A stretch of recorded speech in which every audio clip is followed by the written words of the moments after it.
Lagot na tayong lahat, mga kababayan. Isa na namang matinding krisis ang tila nakabitin ngayon sa ating mga ulo matapos lumabas ang napakabigat na balita sa kamera, malapit na nga bang maubos ang supply ng diesel at gasolina sa ating bansa. Sa isang napakainit at tensyonadong pagdinig sa Kongreso kamakailan, umabot sa sukdulan ng diskusyon ng ibunyag ang mga nakakabahalang datos patungkol sa seguridad ng ating enerhiya at reserba ng langis.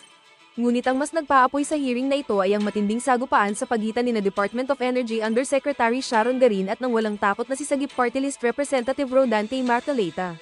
Sinubukan umanong ipaliwanag at lusutan ni Usek. Garin ang nagbabadyang kakulangan ng supply, ngunit hindi ito pinalampas ng matinik na mambabatas.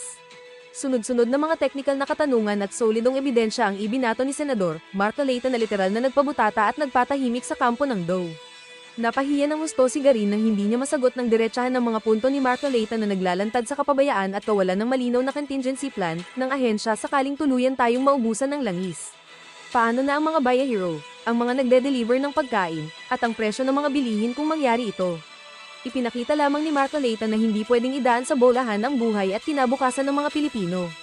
Kayo, mga kasolid, ramdam niyo na ba ang epekto nito? Panahon na ba para managot ang mga palpak na opisyal? Magingay sa comment section.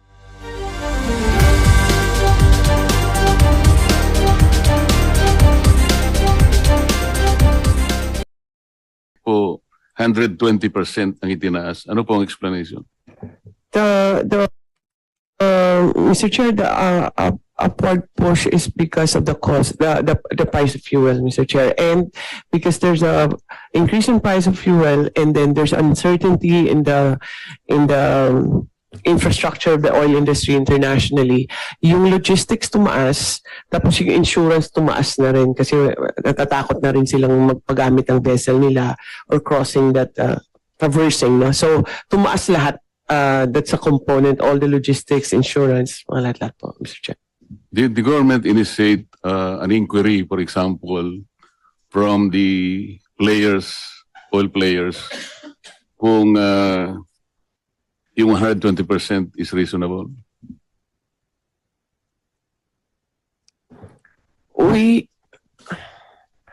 Mr. Chair, we have talked to the oil companies and we constantly monitor their prices and also the international prices and also all the trend on the logistics and insurance.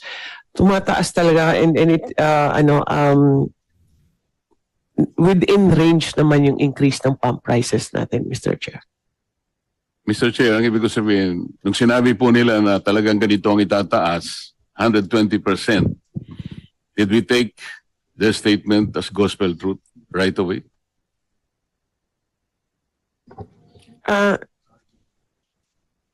Mr. Chair, the how it is it's a deregulated industry. So ang monitoring ng DOE lang yung ginagawa niya on checking what their prices as. Yes, sir. It is within the range na kinakalculate din ng DOE, Mr. Chair. Mr. Chair, kasi po, ang alam ko, ang pinakamalaking refinery sa buong mundo, yung Rotterdam Refineries.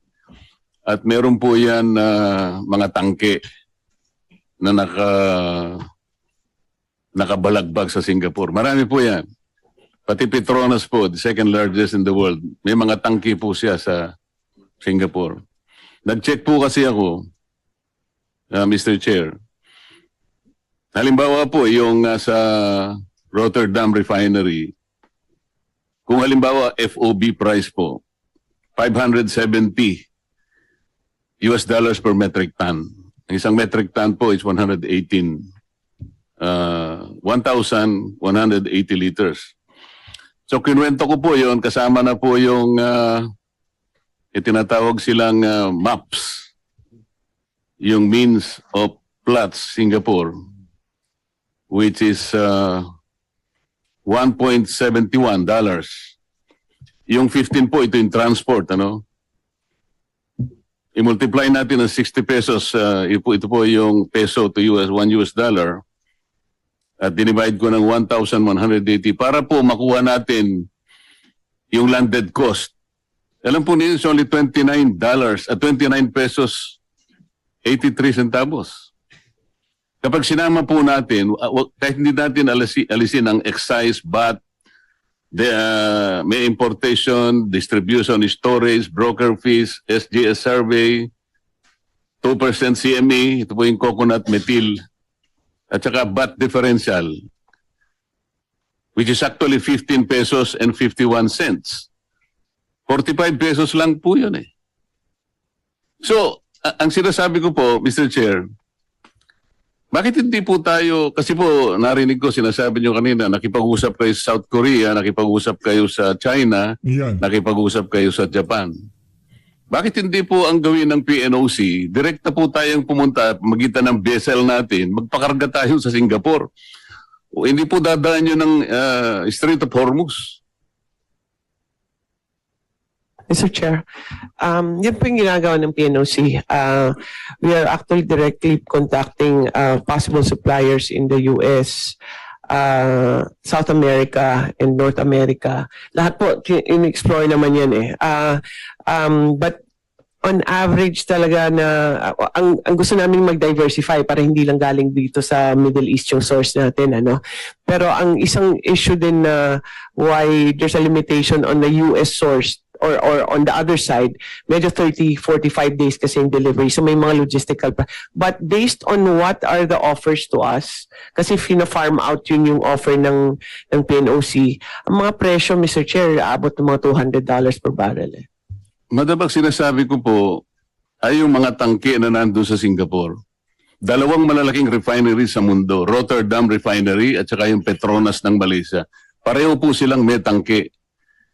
Kapag ka po ang pinag-usapan natin, yung Petronas Malaysia Refinery, yun po CIF, hindi POB. Kaya $640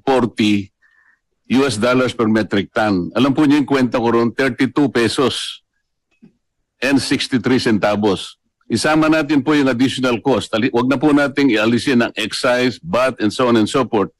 15.51, ang magiging presyo, mahal lang ng konti, 48 pesos per liter.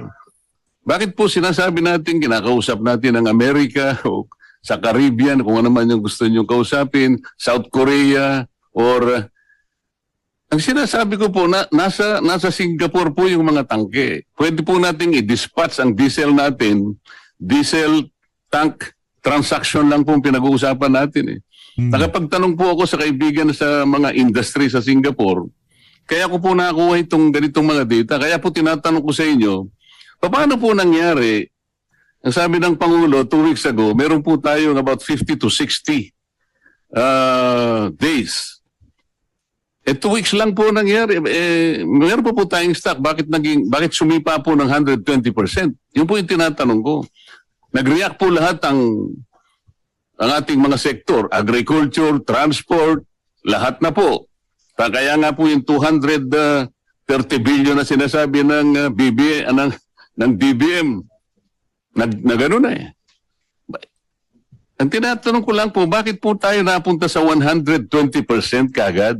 Bakit naging 110, 120 pesos ang average po ng liter ng diesel? At yung po naman gasolina, 62%. Bakit hindi po natin tinanong man lang, bakit po nagkaganon? Akala ko po ba, tinitingnan natin, ano po ba yung explanation dito? Mr. Chair, ang presyo talaga ng international nag-increase eh. And we will check the vessels na mini-mention ni Senator Marcoleta.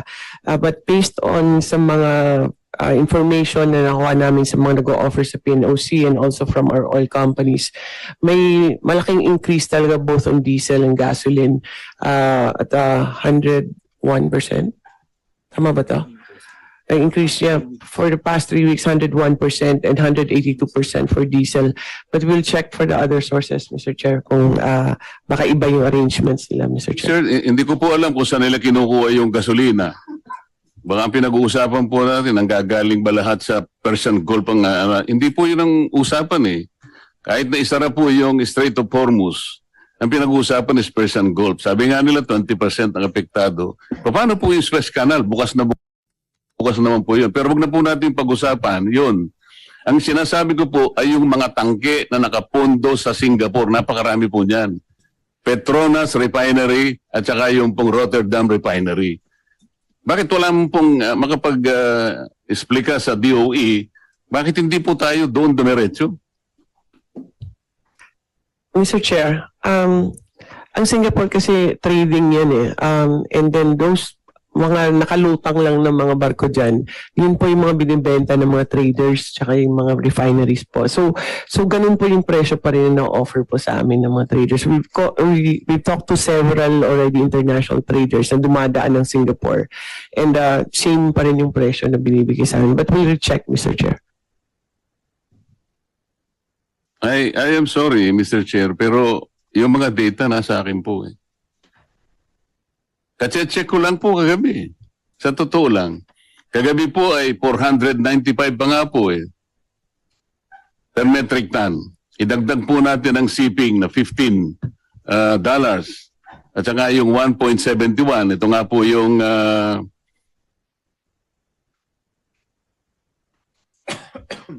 yung gross margin po eh. 8 pesos and 46 centavos. May margin pa nga po eh. Dito po sa Rotterdam Refinery, ang margin is 4 pesos and 64 cents. Pagka sa Petronas naman po, ayun, halos may konti pa rin kita. 1 peso and 85 cents. Pero hindi, nakakapagtaka, bakit po sumipa ng 110 to 130 pesos per liter? Ibigay ko po sa inyo yung data na nakuha ko. Nagtanong lang po ako sa mga kaibigan sa industry sa Singapore. Kabisado po nila ito eh. Bibigyan ko po kayo ng isang... ang tinatanong ko po, bakit nagsimula tayo na tinanggap natin kagad 110 pesos to 130 pesos ng upo ngayon ng ang average nga 120 pesos na ang diesel, tinanggap na lang natin ang ganun. What happened?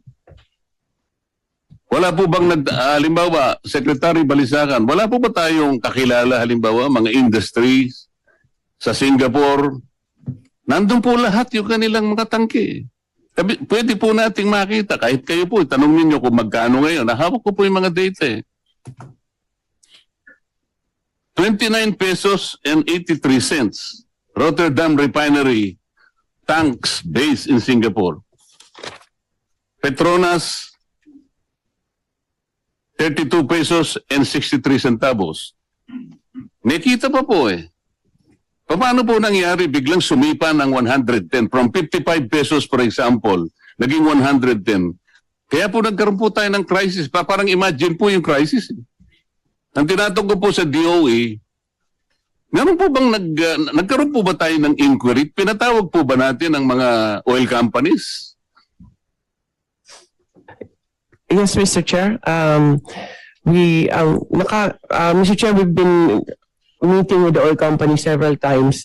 Ang presyo, sinusundan yung maps. And then ang the rest, Mr. Chair, increase yung logistics tsaka yung insurance. Pero yung premium po, Mr. Chair, for you to be able to purchase a supply, dati po mga $5 to $10 lang yan. Ngayon po mga $60 na. So umaakyat talaga lahat, Mr. Chair. Ang sinasabi po ninyo, Madam Secretary, Mr. Chair, ay yung pong panganib na dadaan po kayo sa Strait of Hormuz. Ang pupuntahan po natin Singapore, ang layo naman po sa Strait of Hormuz noon eh. Nagkakaintindihan po ba tayo? Yes, Mr. Chair. No, it's not a Strait of Hormuz na we are just getting products also from Singapore and all Southeast Asian countries, Mr. Chair.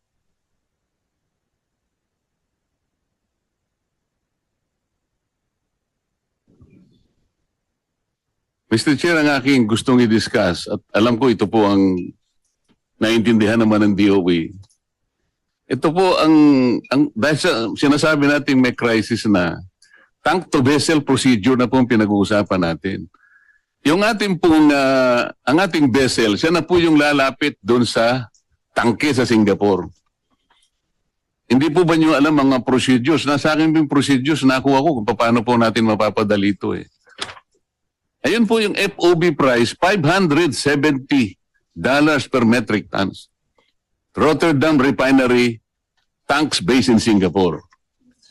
Yung Petronas naman po, 640 dahil hindi FOB yun, CIF.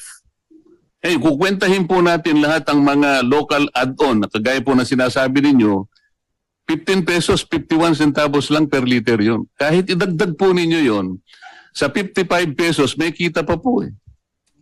Kaya tinatanong ko po, paano po tayo napunta sa 110?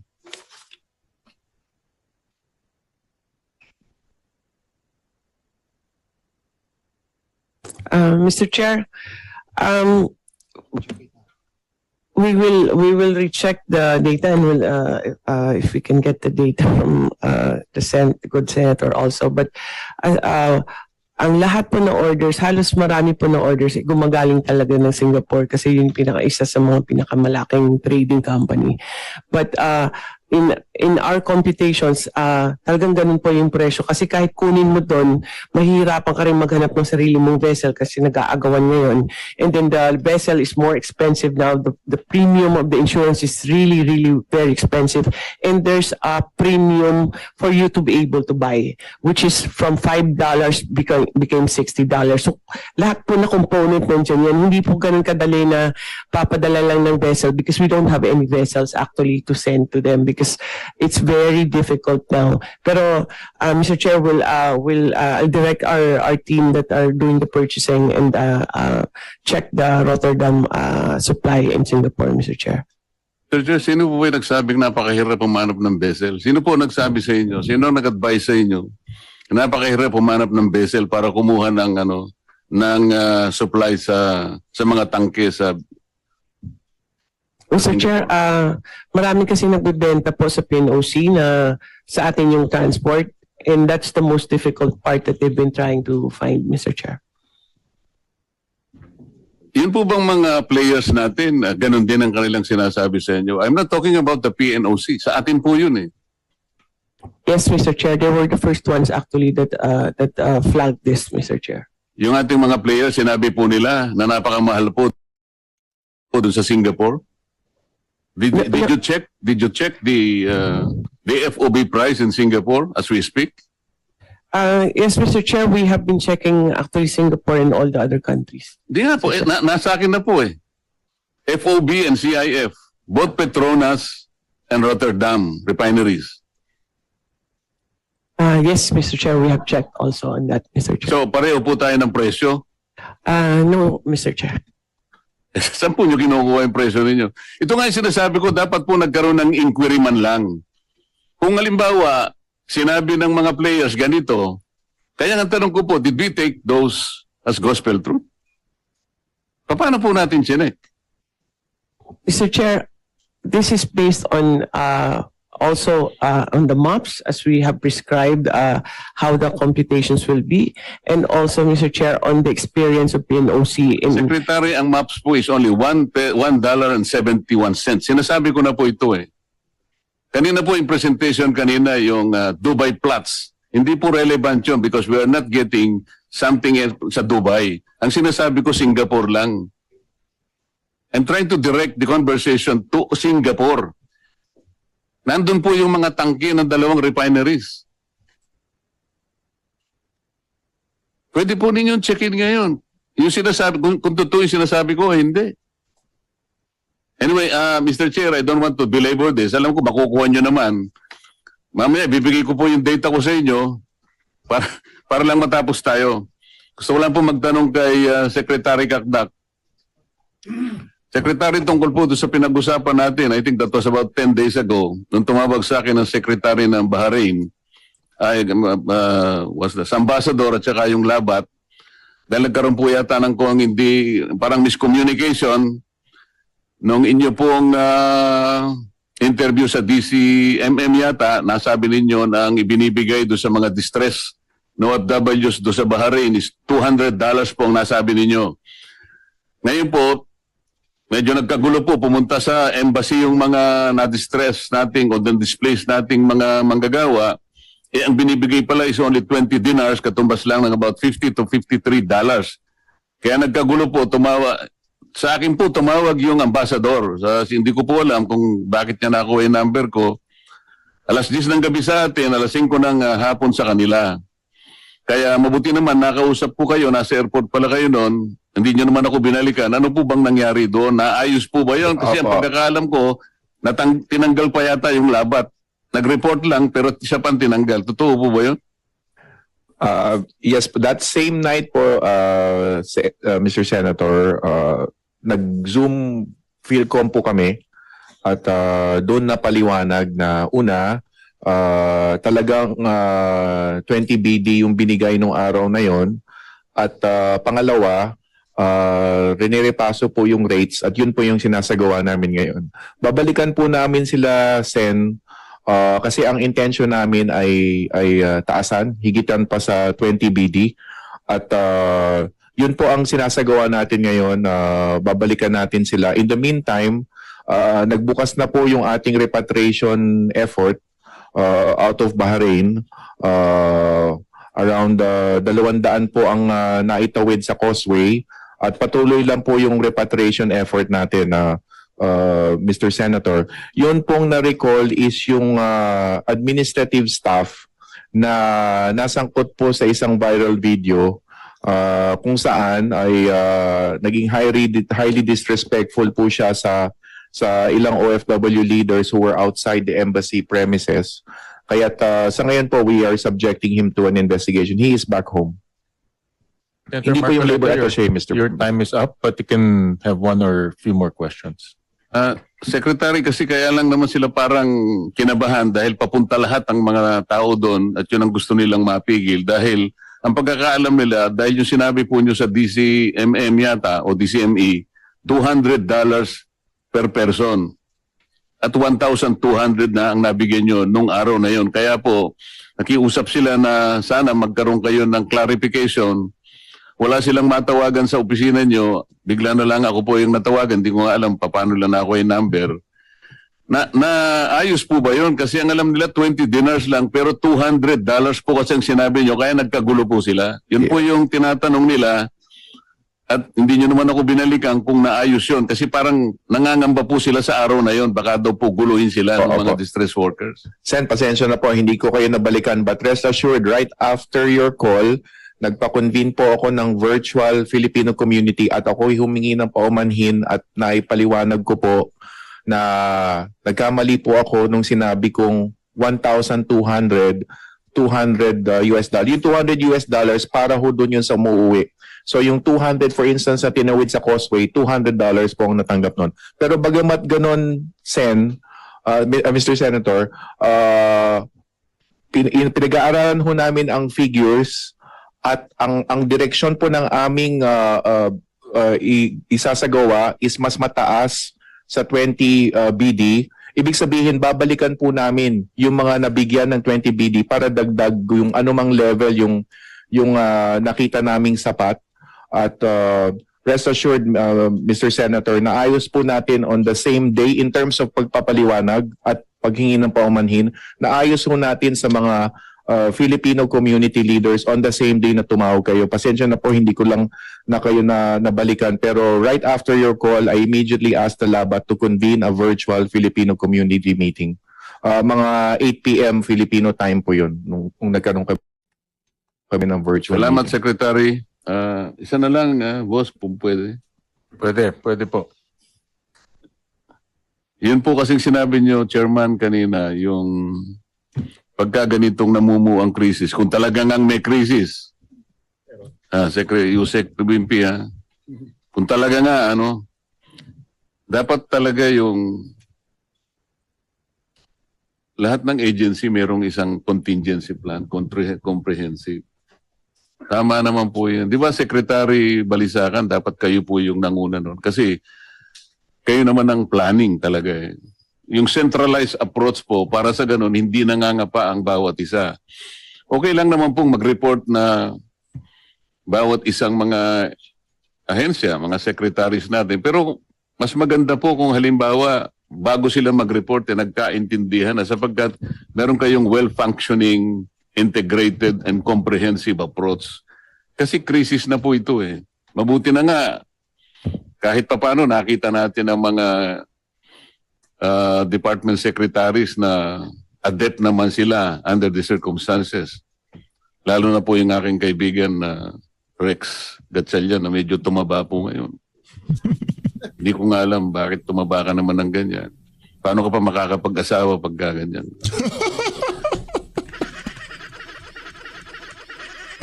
Idol ko talaga to siya. Salamat po. Kapatid niyo po yata siya. Salamat po. Maraming salamat sa Senator Marcoleta for those interventions. Before we go to our second round, I'd like to propound some questions to the DOE. May papakita lang ako a few slides. Slide 2, Elena. Nung tumaas ang presyo ng Dubai crude, goes without saying, pati yung presyo natin dito, diesel and gasolina, tumaas rin. Yan. So makikita natin na sumusunod lang siya.